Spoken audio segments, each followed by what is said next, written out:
Shalom Bapak Ibu yang terkasih, dalam nama Tuhan Yesus, kembali kita beribadah online pada hari ini. Mari Bapak Ibu, kita menyiapkan hati kita memuji Tuhan kita. Pada pagi hari bilang, kita meninggikan nama Tuhan melalui pujian-pujian. Amin. Mari Bapak Ibu, kita angkat satu lagu. Haleluya.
kasih Tuhan.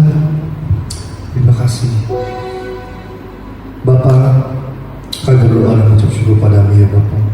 Kami berdoa biarlah ibadah pada pagi hari ini dari permulaan sampai akhir, biarlah hanya nama-Mu saja yang boleh kami muliakan, biar nama-Mu saja yang boleh kami tinggikan. Terima kasih Tuhan, kami sambut ibadah pada pagi hari ini hanya di dalam nama Tuhan Yesus. Haleluya, amin. Haleluya. Mari Bapak Ibu, kita mau siapkan hati kita mau memuji Tuhan kita. Mari kita angkat suara kita. Tiba saatnya. Haleluya.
Mari Bapak Ibu, sebentar kita akan mendengarkan firman Tuhan. Kita memasuki dalam hadirat Tuhan. Mari kita siapkan hati kita. Kita angkat suara kita untuk menyembah Tuhan. Haleluya. Bapa sentuh hati. Dalam segala penciptaan, Tuhan yang mengubah hidup kita. Kita tak pernah jalan sendiri, tapi Tuhan selalu menyertai. Haleluya. Kita angkat satu lagu penyembahan ini.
mengerti ya Bapa, arti sebuah kasih ya Bapa.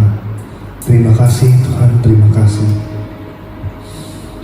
Kami persilahkan hamba-Nya untuk menyampaikan firman Tuhan.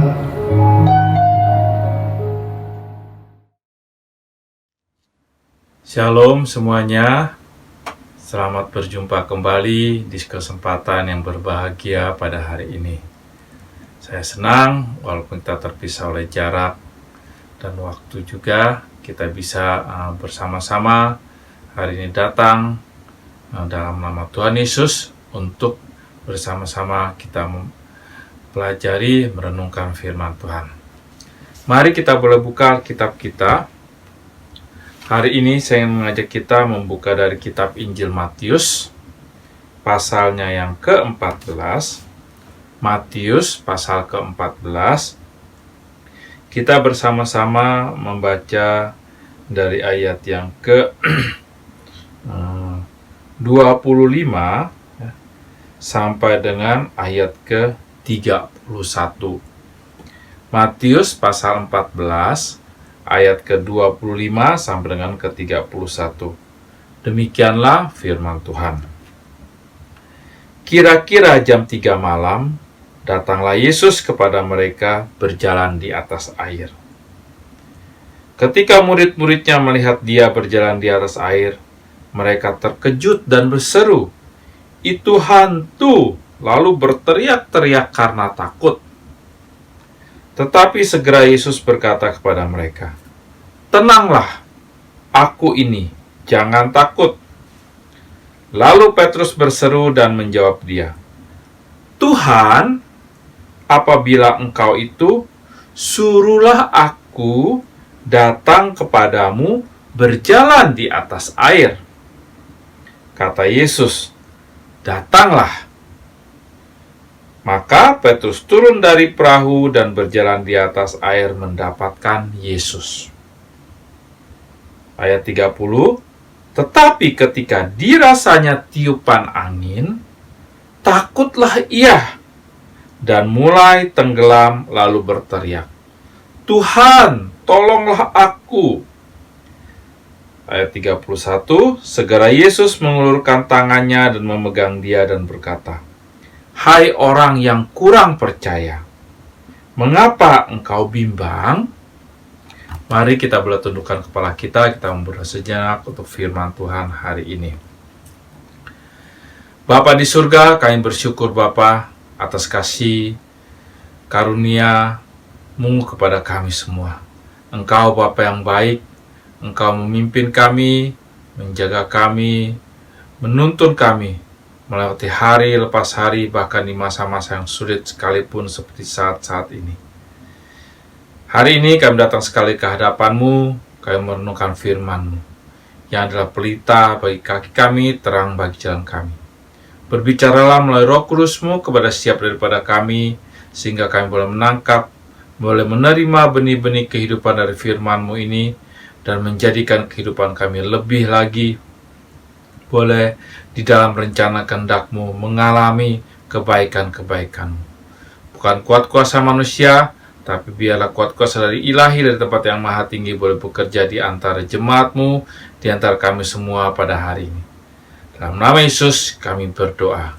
Amin.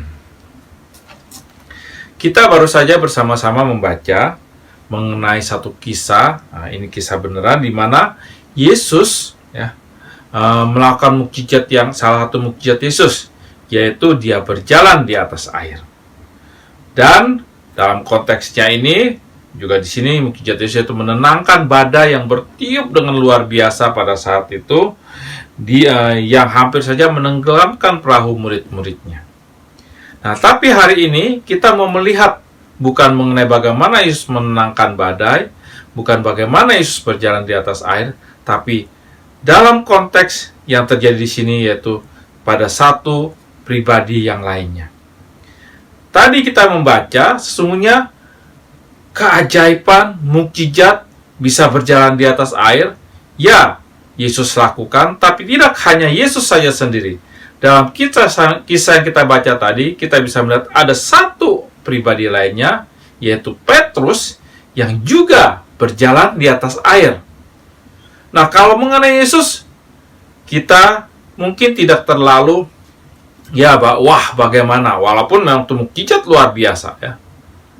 Tetapi Petrus, salah seorang murid Yesus, dan kita tahu Petrus ini banyak kurangnya, dia bukan yang sempurna, dia juga banyak melakukan kesalahan. Tapi dalam kisah ini kita lihat bagaimana dia bisa berjalan di atas air. Dan ini sungguh suatu hal yang sangat luar biasa, mukjizat luar biasa ya. Dituliskan kan di ayat ke-28, 29, awalnya itu Petrus berseru ketika Yesus datang kepada perahu murid-muridnya. Yang lainnya mengatakan hantu ya, tapi Petrus mengatakan, "Tuhan, kalau itu Engkau, suruhlah aku datang kepadamu." Ini awalnya bagaimana Petrus bisa berjalan di atas air ya. Nah, mendengar itu, Petrus berkata ya, di ayat ke-29, kata Yesus, "Datanglah, come ya, come here, datanglah kemari ya."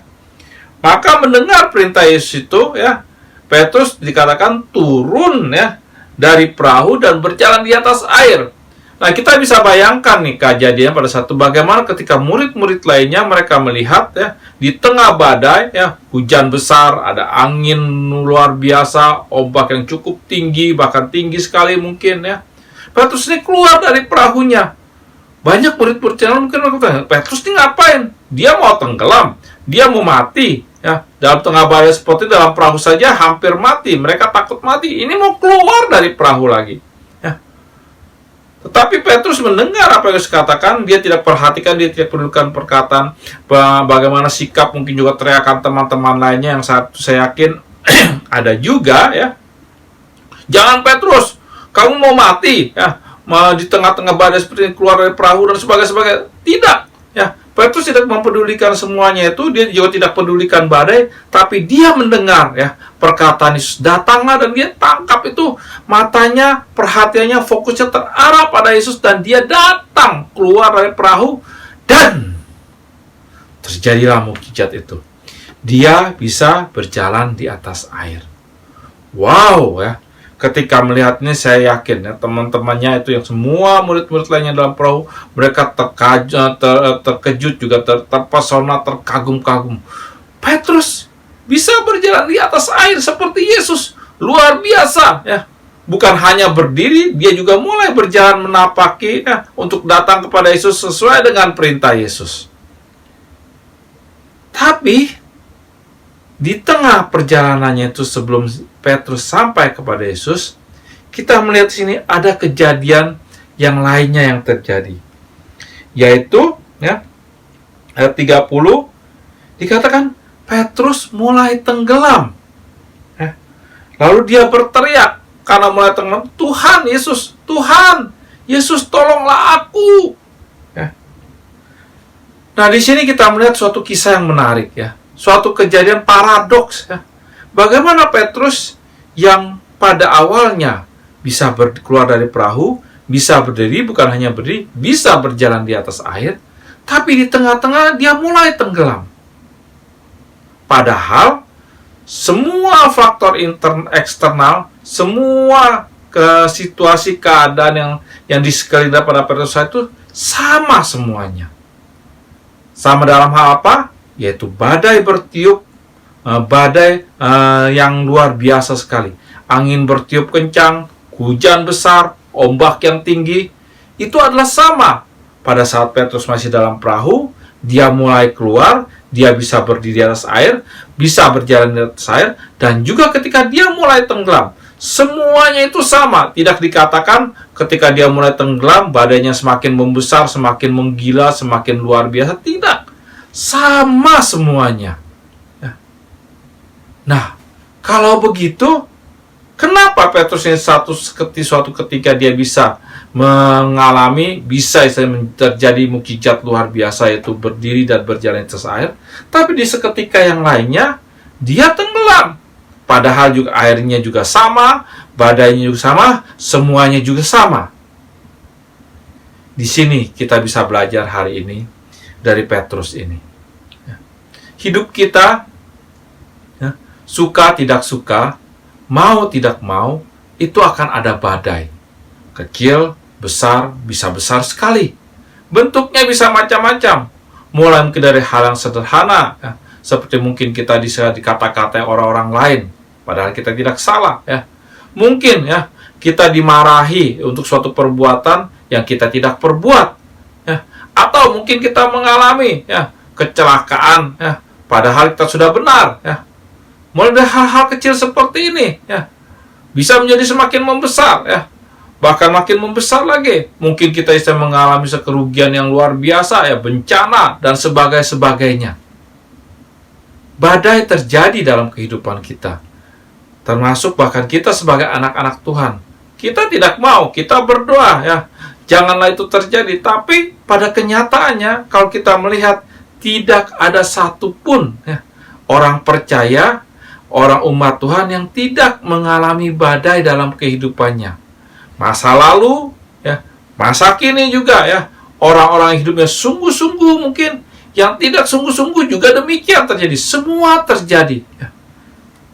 Nah, yang menjadi penentunya ketika badai itu terjadi, bagaimana, ya, bagaimana agar kita bisa ya mengalami mukjizat seperti yang Petrus alami. Bukannya kita tenggelam, ya, seperti Petrus dalam badai tersebut. Apa yang menyebabkan ya, Petrus itu suatu ketika dia mengalami mukjizat bisa berdiri bahkan berjalan di atas air, dan ketika yang lainnya dia tenggelam di tengah-tengah badai yang sama, itu juga bisa terjadi dalam kehidupan kita. Faktor yang sama juga bisa menyebabkan di tengah badai yang terjadi dalam kehidupan kita, badai yang sama kita bisa mengalami mukjizat, atau kita bisa hampir-hampir termakan, terbawa, terhanyut, ya, tersapu oleh badai tersebut. Apakah itu? Kalau kita melihat di sini, ya, kita mungkin tidak terlalu sukar menemukan jawabannya. Ketika Petrus bisa berdiri dan berjalan di atas air, satu fokusnya, perhatiannya adalah kepada Yesus, kepada Tuhan. Dia mendengar Yesus berkata, "Datanglah." Dia tangkap itu dan dia terima. Dan dia percayai, dan fokusnya hanya di situ saja. Dia keluar dari perahunya, berdiri, dan mulai berjalan kepada Yesus, pada Tuhan. Fokusnya di sana. Tetapi ketika di tengah-tengah, dia mulai merasakan tuh ya, ada angin, hujan, ombak, hal yang dirasakan sama juga sebenarnya sebelumnya ketika di dalam perahu, bahkan ketika mulai keluar, ketika mulai berjalan. Tapi saat ini, yang dirasakannya sama, yang terjadinya sama, hanya fokus itu beralih. Sebelum dia fokus kepada Tuhan, kepada Yesus, sekarang dia fokusnya beralih kepada apa yang terjadi di sekelilingnya, kepada badai tersebut. Dan itu menyebabkannya berpaling fokusnya daripada Tuhan kepada apa yang dia alami.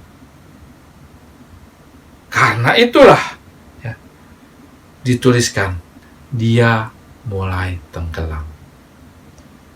Jemaat yang dikasihi Tuhan, di tengah-tengah kehidupan kita, terutama di tengah-tengah badai yang terjadi, mari fokuskan perhatian kita, arahkan perhatian kita, bukan kepada masalah, bukan kepada badai tersebut. Hati-hati, kita sebagai umat Tuhan, Alkitab tidak mengajarkan kepada kita untuk menganggap semua itu seolah-olah tidak ada. Tidak, ya. Kalau dunia ini banyak kisah kursus-kursus atau self medication atau istilah bagaimana self development, itu banyak mengajar kalau ada masalah anggaplah seolah-olah seperti itu tidak ada, ya. Anggaplah itu tidak ada, kamu tidak mengalami apa-apa. Alkitab tidak mengajarkan demikian. Firman Tuhan tidak mengajarkan demikian. Kita bukannya lari ya dari kenyataan, bukan menyatakan seolah-olah tidak ada, tidak, ya. Kita boleh merasakan, kita bisa merasakannya. Tapi, kemana fokus perhatian kita, itu yang menjadi penentu. Kalau kita fokus kepada apa yang terjadi, fokus perhatian kepada apa yang kita alami, kita akan bisa-bisa terhanyut, bisa-bisa tersapu, bisa-bisa terbawa oleh semuanya itu. Seperti halnya Petrus yang dikatakan mulai tenggelam. Namun, kalau di tengah-tengah semuanya itu, tengah-tengah badai, fokus kita, perhatian kita, arahan kita adalah kepada Tuhan, pada bagaimana kebaikannya, kuasanya, janji-janjinya. Ya, kita masih mengalami badai yang sama, tapi mukjizat bisa terjadi, akan terjadi dalam kehidupan kita. Nah, di mana kita meletakkan fokus, perhatian, arahkan mata hati kita, tujuan pandangan kita tengah-tengah badai, itu menentukan bagaimana kita di tengah-tengah badai tersebut. Kiranya kita semua bisa belajar dari apa yang terjadi pada Petrus ini, dan saya mengajak kita semua, ayo, jemaat yang terkasih Tuhan, saya tidak tahu apa yang terjadi pada saat dalam kehidupan saudara, bapak, ibu semua sekaliannya. Tetapi dalam semua itu tetap arahkan, tetap fokuskan perhatian kepada Tuhan, kasih-Nya, kuasanya, kebaikannya. Dan bukan saya, tapi firman Tuhan menjanjikan, mengatakan kita akan mengalami kuasanya, mukjizatnya dalam kehidupan kita. Kiranya ini bisa menjadi berkat bagi kita semua. Tuhan memberkati. Mari kita bertundukkan kepala kita, berdoa sejenak. Bapa, terima kasih untuk firman-Mu. Terima kasih Engkau telah mengajarkan kepada kami bagaimana melalui kisah Petrus ini untuk mengarahkan pandangan, perhatian, fokus kami di tengah-tengah badai yang terjadi. Bukan kepada badai itu, karena kalau kami mengarahkan ke sana, kami bisa tenggelam di tengah-tengahnya. Tapi mengarahkan kepada Engkau, kepada kebaikan-Mu, kasih-Mu, kuasa-Mu, pada panggilan-Mu. Dan itu akan menyebabkan mukjizat terjadi, mukjizat kami alami. Terima kasih untuk firman ini. Roh Kudus bantu kami, mampukan kami semua, dan hamba-Mu berdoa khusus untuk Bapak, Ibu, saudara-saudara semua jemaat yang Kau kasih, yang saat ini mungkin tengah-tengah badai. Biar Engkau boleh kuatkan, sehingga mereka boleh tetap mengarahkan fokus perhatian pada Engkau saja, dan mereka boleh mengalami mukjizat-Mu dalam kehidupannya. Meteraikan dalam kehidupan kami semua, dalam hati kami semua, dan kami menerima berkat daripada Engkau ya Bapa, dalam Roh Kudus, dalam persekutuan dengan oleh Yesus Kristus, dalam persekutuan Roh Kudus, dari sekarang sampai selama-lamanya. Berkat Tuhan memberkati, memimpin, dan memenuhi kehidupan daripada jemaat-Mu sekarang sampai selama-lamanya. Tuhan memberkati kita semuanya. Amin. Bapak Ibu, sekali lagi saya himbau jangan lupa untuk tetap saksikan ibadah online di YouTube. GBI Taman Surya 1 akan selalu tampil setiap hari Minggu jam 9 pagi. Jangan lupa untuk subscribe, like, share, dan komentar. Terima kasih.